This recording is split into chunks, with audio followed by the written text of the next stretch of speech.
Adakah boleh tak bangun sahur? Sebab malah bangun sahur. Sahur ini bukan syarat sah puasa.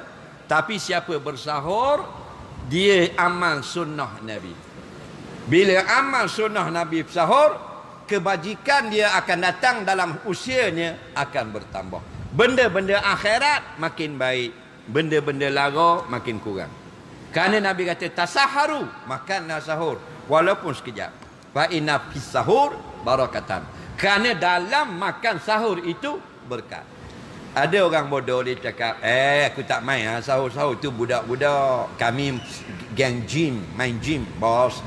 Gagah punya, tak makan sahur. Tu bangang namanya. Makan sahur bukan kerana budak-budak. Ini sunnah Nabi. Faham? Nabi pun makan sahur. Faham lagi? Makanlah walaupun body katang sekalipun. Nak makan sedikit. Kerana nak ambil keberkatan sunnah Nabi.